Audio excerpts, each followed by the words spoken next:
The topics and opinions expressed on the following show are solely those of the hosts and their guests and not those of W4WN Radio, its employees, or affiliates. We make no recommendations or endorsements for radio show programs, services, or products mentioned on air or on our web.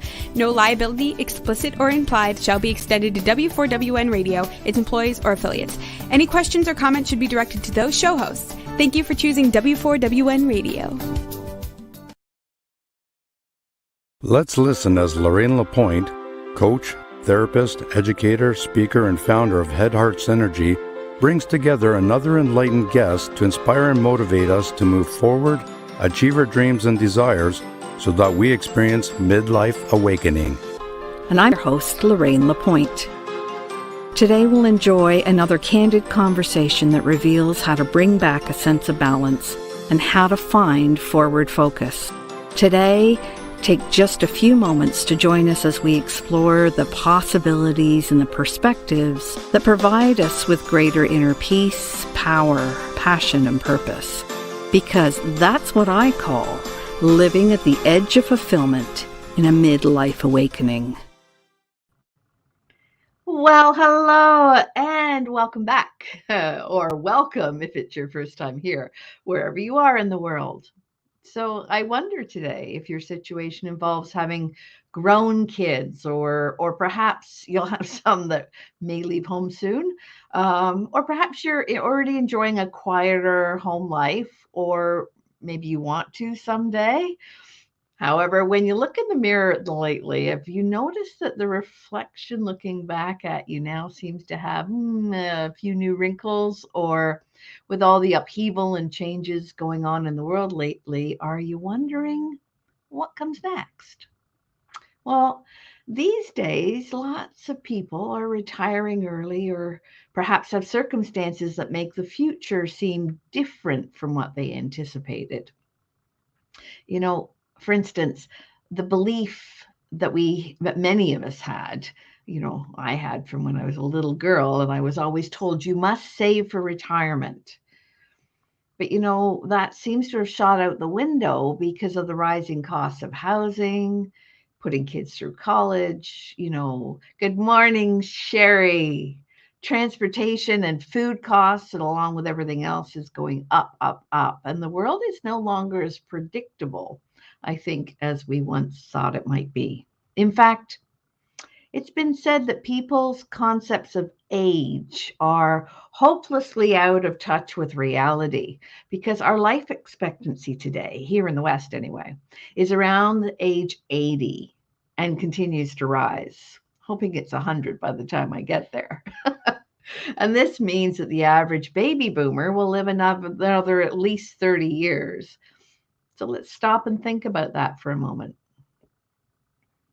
The average baby boomer has many years of productivity ahead of them as they have behind them. And whether the midlife changes come willingly, or whether your changes are being pushed along by circumstance, change is inevitable. The idea that midlife marks an onset of decline. Good morning, Erica. Good to see you. That sense of decline, that we have to find ways to quietly mature in our aging, that's commonly thought of as acceptable. However, look around. Have you noticed that common sense is in short supply these days, and it can seem overrated? And instead, we can see midlife now as exciting, because it's a time when we have an opportunity to re-examine our most basic assumptions. According to today's guest, it's possible to be the menopause millionaire. Oh, by the way, for those I haven't met before, I'm Lorraine Lapointe, and you can think of me as a mindset wellness specialist. I guide those who are asking the big questions like, is this all there is? And what's next for me? Because research shows that as we grow, our brain chemistry changes and we can develop new perspectives. And developing new perspectives is why I reach out through this radio and talk for TV program each week, so that you have an inspiring, safe, sacred place to explore different ways to live with greater peace, power, passion, and purpose. So each week we broadcast in all kinds of different places and through different social media platforms. And what I'd like you to do is notice if this conversation, if there's something you find especially interesting, to let us know in the chat, because whether you're here live or you come across us later on, we invite you to engage and connect with us. For every single comment, like, or share, my company, Head Heart Synergy, provides a day's worth of fresh water wherever it's needed most in the world. And we do that through b1g1.com. So you simply add your comments and your questions, and why not send an invitation to encourage friends and family to come on board and explore how to become a menopause millionaire here on the Edge of Fulfillment. And we're on the w4wn.com, which is the Women for Women Network Radio and Talk 4 TV. And some of you may know about the contests that we run some weeks with different prizes and gifts. And this week, we're really pleased to announce our winner from last week. Congratulations, Jennifer Rathburn. Jennifer has won a private, personalized, intuitive energy session with our guest from last week, who was Judy Jewett. This week, however, you can win an advance signed copy of the book, The Menopause Millionaire, plus a session to speak directly about finances and retirement and businesses that you can start and ways that you can earn in midlife with our author and this week's guest, Carole Hodges. So to be entered into the contest, all you do is listen throughout the broadcast. There'll be 5 inspirational words, and then we'll ask you to put the 5 words into the chat or email them to me at the end. So remember, just jot down the words as you hear them so you can put them in the chat when asked at the end of the show. And you've already heard the first word. The first one is menopause, or as I like to say, mental pause, because we're building a fun, interactive, and engaging community here of like-minded people. And if you'd like to connect with us, go ahead and join us on the Facebook group, Mindfully Moving Forward. And if you haven't joined us there yet, be sure not to miss it, because after this short break, we'll connect with today's guest, because you're listening at the Edge of Fulfillment on W4WN, the Women for Women Network Radio and Talk for TV. And we'll be right back. Yay, Jennifer.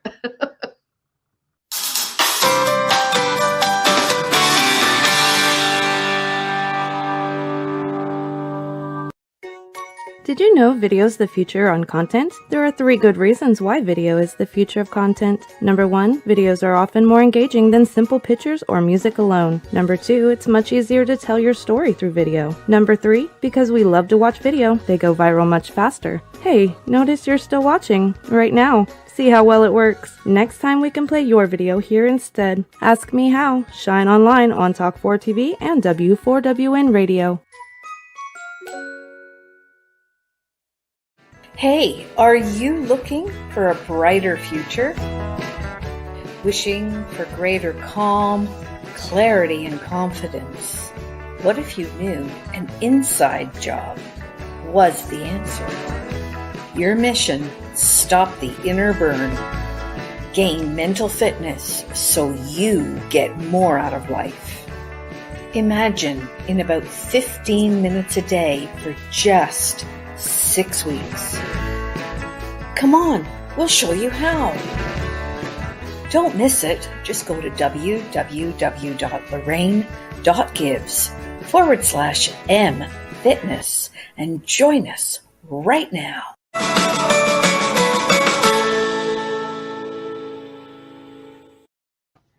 Well, welcome back. Good to see you. And let's do a little recap. We've heard the first of the 5 words that you'll need to put in the comments at the end of the show so that you can be eligible to win the advanced copy of the book, The Menopause Millionaire, plus an hour to speak directly with our guest. But don't add them yet, because here's the first word we had. The first word we had was menopause. And you can listen for the other words as we continue here on the Edge of Fulfillment. And let me tell you a little about our guest. Carole Hodges is the author of the book, Menopause, Millionaire. She's a financial expert dedicated to helping women approach their relationship to money with self confidence as they enter the second half of life. Carole is well qualified because at one point she served as a CEO of an insurance solutions company and is a life strategy coach with the Yes Connection. Carole will join us today to discuss how female business owners can make better financial decisions. She shares how menopause can serve as a wake up call for women to assess all aspects of their lives, including financial, and move forward in increased direction and clarity. And this show is all about that. So, welcome to the Edge of Fulfillment, Carole Hodges. Oh, I'm delighted to be here, Lorraine. Oh, it's so good to see you and to have you here. And I understand that you are super passionate about what you do. And we'd love to hear more about how you've navigated your life to write this upcoming bestseller. And so, where would you like to begin your personal story? Oh, gosh. Well, the reason I wrote this book is because for a long time, I think before menopause, and glad to see you've got the cover of my book there, which I love because it's going into the light. And that's what I find is the second half of life is an opportunity, as you mentioned, to see life differently. And what I found was different is that the first part of my life, I thought I had things all figured out. I really did. I was one of those, good in school and all sorts of things until my life fell apart. Oh, That's what happened to me. And what I realize is that even smart women, very smart women, can make mistakes. We can do dumb things. And the more I found that I did some dumb things around money, the more I thought, okay, I really should share this. But I will admit, it took getting over my own ego. It is not easy to admit all of your mistakes and the things you may have done wrong. I think we all like to. We like to look good and think we do the right thing. But I'd say that's one thing that happened at midlife is that I began to see there's a higher purpose for my life and that I could get past my own ego and share true stories and be able to move forward. So that's my reason for writing the book. that's great. And I was just thinking as you were saying that, I mean, I think we've all done dumb things with money. I still sometimes do dumb things with money. Um, but money I see as energy. I see it as a tool to be used. And I love the fact that your book is called the Menopause Millionaire, because I think that sometimes, especially women, believe that in midlife it's all over. Like, you're put out to pasture, you're all done.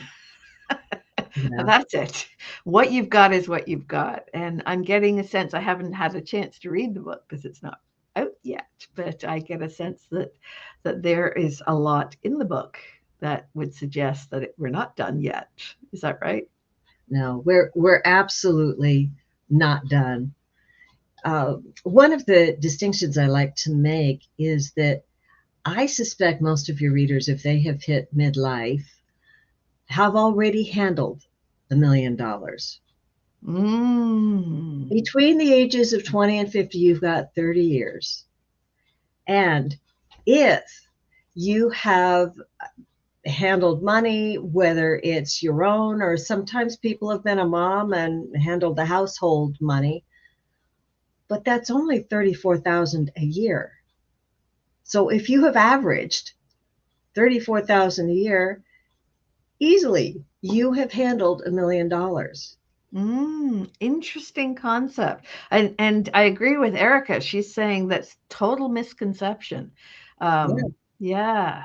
Yeah. So I actually hadn't thought about adding up all of the money that I had handled prior to being in menopause.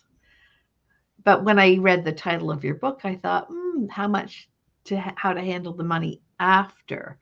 Yeah. That is a great way to look at it, Erica. I agree. It's very empowering to think that you've already handled $1 million. Well, and what are you going to need if you have 30 years in retirement? Another $1 million. You hope at least, because Well, these days, a million won't take you very far. no, and that's kind of the minimum. Yeah. However, one of the things is what you're looking for is flow. That's what I help people find is the flow. I'm in the United States where we have Social Security, and that will vary based upon how much you have put into the system. But it's a type of flow. Pensions are a type of flow. Mm. What we need to find is a type of flow that will enable you to get through retirement. So it's not the idea of having $1 million in your hand. It's a matter of having a flow of $1 million or much more over time. Right. Which I think is not a new concept, but it is an interesting concept to play with. So I'd love to hear more. So I think, I don't know, we've got listeners and watchers from all over the world. So I don't know what's in their countries. I know in Canada, oh, that's funny. Don't cry all at once. Yeah, true, Erica. I know in Canada we have old age security, which is something that is added to the pension or the Canada pension plan. But are we talking the same thing, or I don't know. Yes, and it'll be fun to explore with people from other countries because there are many things to look at, and they're all a little different by country. So full disclosure, I know about the United States, not about the rest of the world. But what I do know is that money is not just math. Mm. Money is also the emotions around it and how you feel about money. Yeah, as Erica's just said, undoing the dam to get the flow going. Yeah, sometimes I think that's a very common feeling is that sense of being, behind a dam, like like you're stuck, something's not flowing the way you'd like it. And is that the type of thing that you help women and men, I'm assuming, Yeah. with when they reach a certain point in their life? Yes, it's looking at your resources. I often work with people to do a different kind of a net worth statement that includes not only your typical net worth, which is adding up your assets and subtracting your liabilities, and that's your net worth. But there are more assets when you look toward retirement. You may want to consider some people will have an inheritance. Mm. You'll want to look at that. You'll want to look at also your particular skills, because the skills and the attitudes that you bring into the last half of your life, that can also be part of what your flow is. So many people, they may find ways to get paid for their skills. And so I look at the whole picture because we're not just, it would be nice if at age 65 or age 70, we all just had it all figured out and retired. But I will tell you, the numbers of people in their 60s and 70s who are still working is going up on a regular basis. I I don't. believe it was Yeah, single digits. It's up into the high teens or maybe higher for people in their 70s who are still working. Well, and I was talking to a client recently who's almost 80, and she's still working, and the reason she's still working is not necessarily just financial. She loves it. She said, "I can't imagine what I would do all day if Yeah. I didn't have a staff to look after and a place to run and people to serve and to be a contributing member of her particular society and world." And I think that's part of it too, is that this whole, I mean, when I grew up, that was the thought, you go to work for 30 years and then you retire. And then I don't know what the retirement was supposed to be, sit on a cloud, play a harp, or is that after you die? Um, but it certainly is not the truth of what happened. And I saw just now when Erica mentioned, I think it was Erica anyway, mentioned being blocked. So do you have some sort of way to help people unblock or to see their finances in a way that helps them move forward? Yes. When I work with people, I like to find out, uh, first of all, just finding out about them, but looking at everything from personality styles. Obviously, your values mean a lot, but finding that thing that lights you up, Mm. because that is what you want to be doing. For me, this is going back to my very beginnings. I was an English major and I'm a trained coach. I also spent 25 years doing musical theater. Oh, that And is so I did cool. that I because didn't I know that loved about it. you. Yeah, no, I did it because I loved it. And all of a sudden, I'm having the opportunity.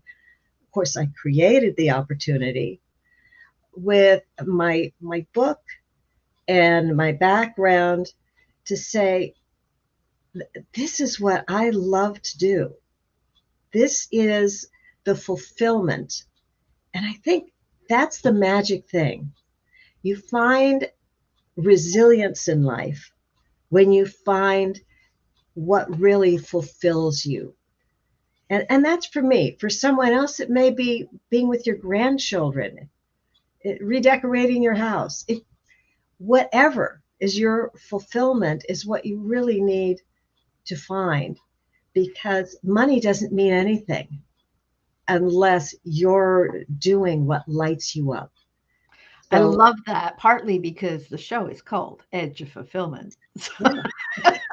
And because you mentioned the word resilience, and the word resilience is our second word of today. So we had menopause, and now we've had resilience, and really that is what it's all about. What I'm always struck by is when I read that lottery winners typically are back in the same situation after a couple of years, and it doesn't matter what size of lottery they win, because their mindset is not prepared for that influx of money, Yeah. and they have a certain attitude about money and finding it. Yes, Erica. So what can you tell us, Carole, about the attitude towards money and that can help small business owners be successful? Well, there are many, but first, connecting to the feeling that this is something important for you to do, that you really want to do. There has to be motivation beyond the money.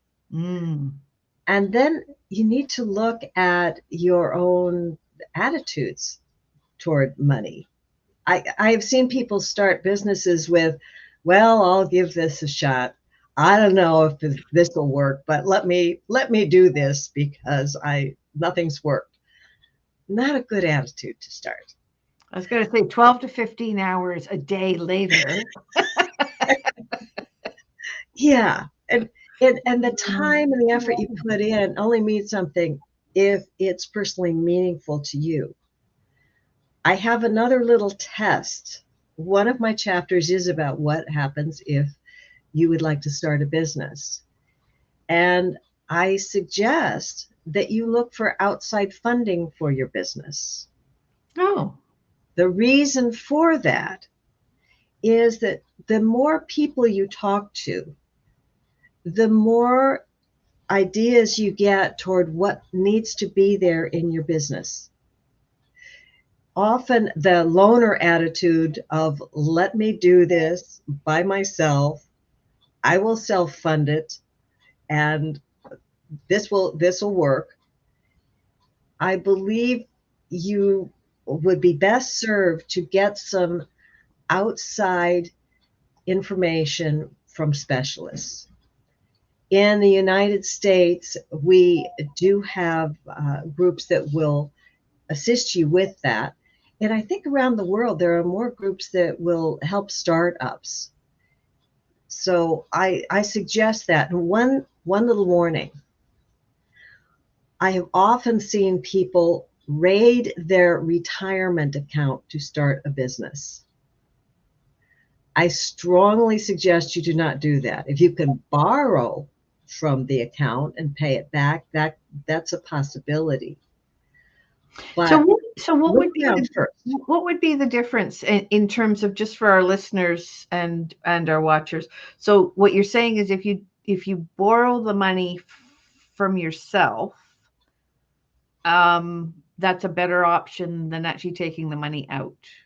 Well, this is a pension fund, and taxes could be different in other countries, but in the United States, if you put your money aside in a 401k, so it's been tax deductible, then I decide I'm going to take it out. I'm age 50 and I think I'm going to start my business. If I take it out, two things will happen. I will have a 10% penalty on that money. So if I take out $20,000, $2,000 leaves right away, and then I will pay taxes on that money. So in the end, maybe I'll get 15,000 if I thought I would take out 20. And I've lost that money forever. That's money that I put in and it grew, but it's gone forever. If I borrow it, I have a limited amount of time, 5 years, to pay it back.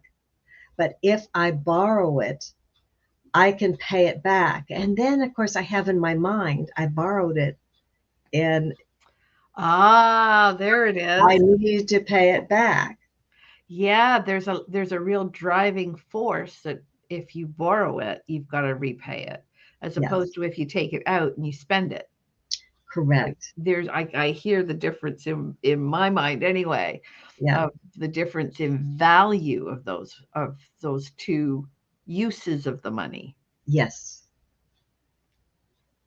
Interesting. Yes. And great concept. Yeah, I agree, Erica. And Rachel had a really interesting comment just now. She said, utilizing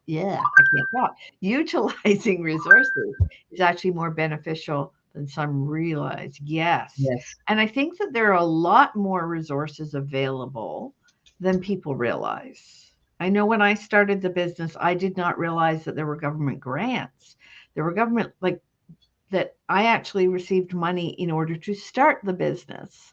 And what was awesome about that is that it paid for some signage and cards and some online, today everything's virtual. So some of the online pieces, because it is expensive to run a business. Yes. Yeah. I mean, it's not all like you earn 1,000, keep 1,000. But on the other hand, as you've said, it depends on if that business is fulfilling or not, if you're passionate about it. Correct. Yeah, exactly. This is fascinating stuff. So, I'm wondering. I heard you use a term that we perhaps can talk about a little bit, and you said there was a term called profound sufficiency. Are you willing to talk about that? Yes. One of the things as you look toward retirement is people are often asked in the financial industry, how much do you want to have set aside for retirement? That is so personal because people are all over the place. But one of the things you find is you get to a point of profound sufficiency, which is a term that Lynn Twist used in the classic A Soul of Money. And that is enough money that you can live well, and you have what you need to live well. So that's the sufficient, right? And by the way, That's profound sufficiency is another one of our terms for today. yes. I know it's 2 words, but we're counting it as one. Yeah.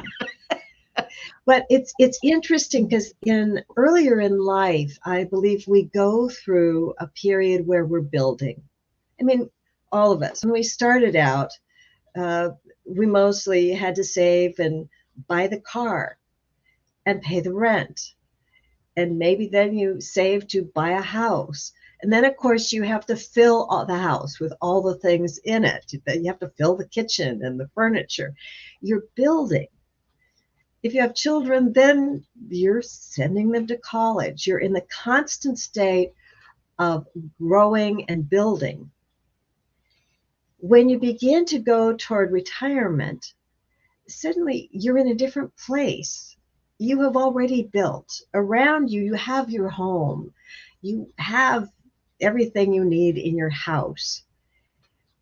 It becomes a time where maybe we're more replacing things or getting better and newer or finding new things to buy. But you also can get to the point, I believe, later in life where you can say, I have enough.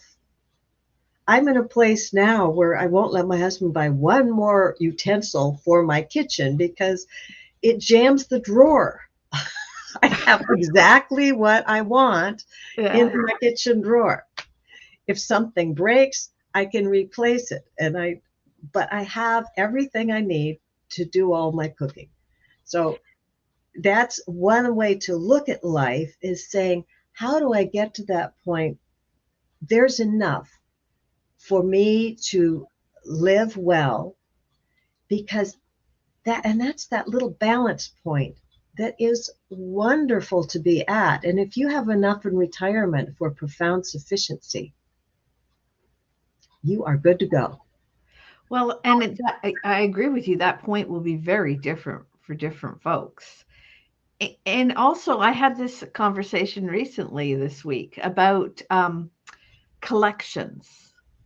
And when I was growing up, everybody had collections of everything. And there was this sense that collections would be worth something someday. And the other day I was talking to somebody about there was a bowl that my mother had invested in.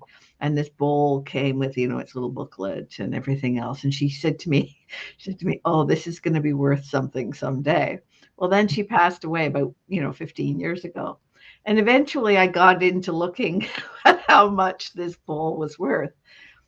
$14.99. Yeah. Because it used to be something that was uncommon. It was hard to get, and those kinds of things. So when I think of sufficiency, profound sufficiency, sometimes we anticipate our needs are insufficient, but I mean, how many more bowls do we really need? And what makes us think that, investing in this one is going to be, that's one of those dumb things that you do with money. But it was done for a good reason, and I honor the intention of it. But we have this sense, I think, that some of us grew up with, that we have to keep collecting, that we need more stuff. I have my mother's collection of newly minted coins that I thought would be worth something. They are still in my safe deposit box, and they've, a dollar might be worth $1.20 now on those coins. And I have a collection of Waterford crystal. Well, I love it. For me, it's totally out of style, and it costs a lot to buy it new. But if anybody out there likes Waterford crystal, go on eBay. You can buy it quite inexpensively and enjoy it. It's like the Dalton figurines. I mean, I see people, and my own in-laws used to have curio cabinets full of Dalton figurines with the idea that they would escalate in value and that you'd pass them down to the, next generation. And the truth is, I don't want them. I don't have room for a curio cabinet full of Dalton figurines. And these days they aren't like, I mean, yes, they're all numbered and all of that. And I know that there are some listeners who are going to go, I love my Dalton. And that's wonderful. If you love it, that's great. That's fantastic. Then keep it and enjoy it and be fulfilled by it. But that profound sufficiency is like, how much is enough? How much do we need? Yes. And I think it's one thing I find as I get older, I like things simpler than I did when I was younger. Well, that leads to freedom, right? Yeah. Yeah, but simple freedom. And actually, that's our fourth word today is freedom. So we've had four, if I'll just mention them: menopause, resilience, profound sufficiency. I know that's two words, and freedom. And so we're just waiting for the fifth word. Yes. Yeah. So Yeah. at this point in the show, I often pull an oracle card to see what comes out for us. Are you interested in doing that with me? I love that. All right. So I have my trusty cards, and all I'm going to do is shuffle them, and you just say when, and we will see what card pops out. When? Oh. Ooh, I love this one. I don't know if I'll pull it closer. Spirit of gratitude is the card. Spirit of gratitude. It's exactly what we were just talking about. So what it's, and usually your children don't care for it either. You're absolutely right, Erica. It's amazing how we think our kids are going to love the same things that we do. Not always true. So, spirit of gratitude, a power greater than us acts on our behalf and is activated through us, suffusing our hearts and minds with a faith that is life affirming, loving, and compassionate. We engage in humility, knowing we are a co creative partnership and have so much to be grateful for. And I agree. I think most of us have so much to be grateful for. Expressing gratitude and asking how to be of service becomes the most powerful, prospering position of all. When you focus attention on appreciation for even the smallest aspects of life, what you've already experienced, it's almost like waving a magic wand. You become magnetic for miracles. When you are grateful and you ask to be a channel for divine purpose, you gain fulfillment. The power of source is within you. Now is the time to awaken to it. Oh, that lights me up. That is, I have a little exercise that I have done. I encourage everybody to do this, which is to look around your house. And what I was doing was just an exercise in what I really wanted in life. And I looked around and I said, if I doubled my income, if I had double the money coming in, what would I want to have stay exactly the same? Because it's just perfect the way it is. And I looked around, and I like to grow orchids. They grow very well where I am. And I have orchids in my kitchen window. And I thought, that's one thing. I would still want the orchids in my kitchen window exactly the way I have them now. I have white dishes with shells around them that I love. And I thought, I would like to continue eating on my white dishes with shells. I looked around, and I've even a place with a lot of palm trees. And I love palm trees. But I began to look at everything in my life and say, what would I want exactly as it is now? No matter how much money I had. And it's really enlightening, because that leads you to that profound sufficiency, because you're saying, I am so grateful for what I have now. And if you expand that to yourself, to say, isn't that amazing? Even the challenges I have had in life bring me to where I am. And I have unique skills. I can be grateful for them. I can be grateful for this life adventure that I have, because Spirit provided me with all of these things around me and the people in my life. That kind of gratitude leads you to an appreciation of what you have. And that's, I would say, that's the ground for being able to grow and be fully fulfilled in life.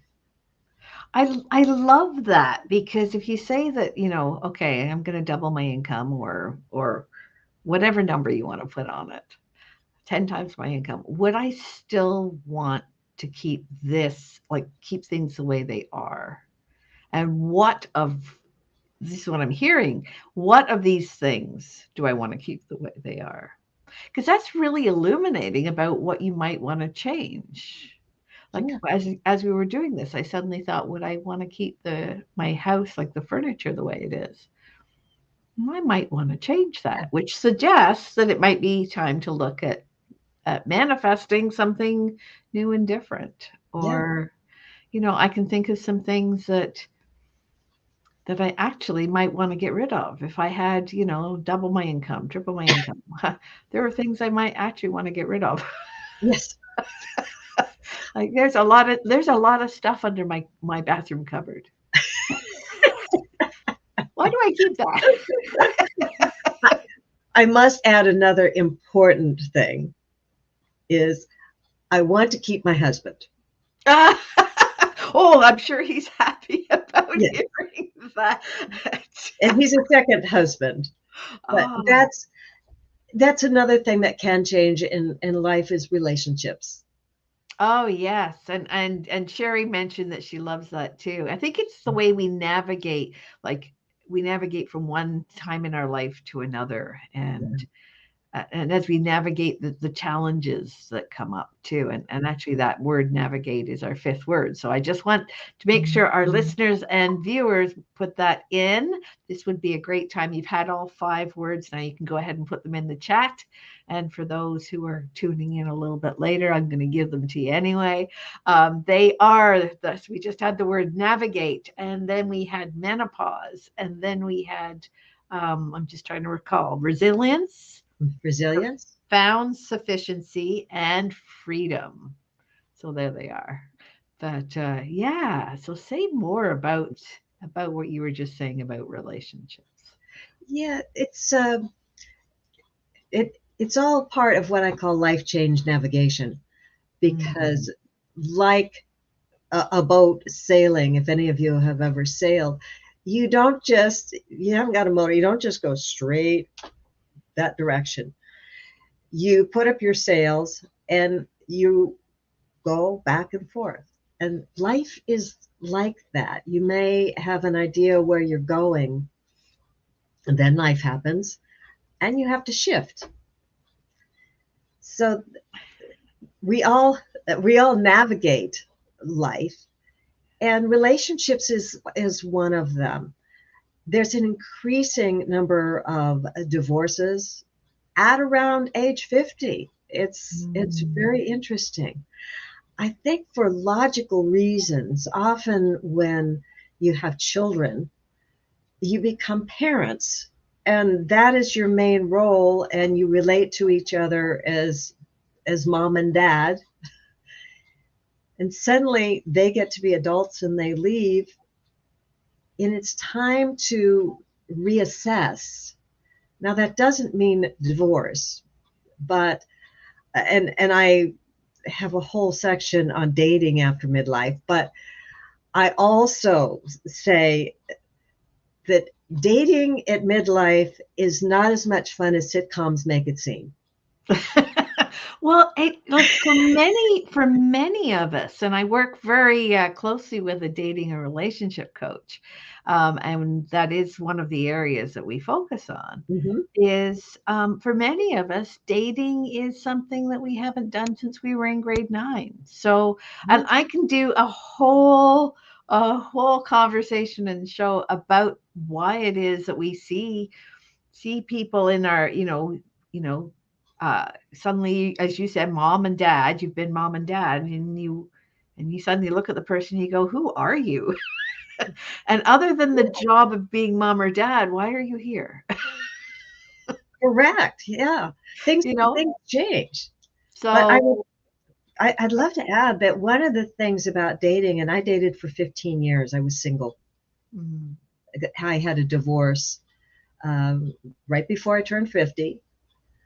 Uh, and it was time I am so grateful for, because that was the time I learned about me. Because that's the one thing I I was the mom, and I had to relearn who I was before I really could get into another great relationship. I don't think it has to take that long. I'm just saying, for me, it did. I would have been horrified if somebody told me in advance that that's what I would be facing. I was always mm, hopeful, yeah, but that's awesome. But I and I you said learned something yeah, you said every there's a single day. chapter in your book on the Menopause Millionaire on that talks a little bit about dating. Yes, it does. And I want at this point for our listeners and watchers to know how to get a hold of you, because we only have a few moments left. Sure. So this topic of dating and relationships after 50, I mean, we could go on for hours. So I'd love to do another show, another talk about that with you at some point, Carole. But this is we have the website carolehodges.com, and Carole Yeah. with an E, Yeah, correct? that's the only thing you won't get there if there's no E. Ah, CaroleHodges.com with an E on Carol. awesome. And then for your email, to connect with you by email, Yes. Carole with an E Hmm. at menopause, well, it's at menopausemillionaire.com. Correct? Yes. Yeah. So happy to visit. There's an opportunity. My book comes out February 1st. I will have some advanced copies before that. But please sign up so I can let you know as soon as it's out, as soon as it's available. Awesome. Well, and as Erica said, it's so much fun, and it all in the perspective as you go through life, isn't it? I mean, Yeah. I think that our perspective is everything, and I love the fact that you've written this book, and I can't wait to be one of the first to read it. And there's the cover again. Thanks, Roxy, for putting that up. And I want to remind our viewers and listeners that you can gather with like minded people in our Facebook group called Mindfully Moving Forward. Remember to drop the 5 inspirational words that you heard throughout the show in the chat, or you can email them to me at support@headheartsynergy.com. Please put the word contest in the subject line, because I get a lot of email and that makes it easier to find.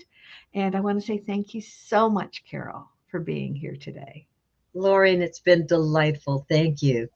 Oh, you're so welcome. And I am your host, Lorraine Lapointe of Head Heart Synergy, reminding you that here on Edge of Fulfillment, there's always a choice. You can stay on the edge and always get what you've already got, or you can become just a little bit courageous and do a few of the things we've talked today on the show about and move beyond the edge to get what you really want. And we'll see you next week.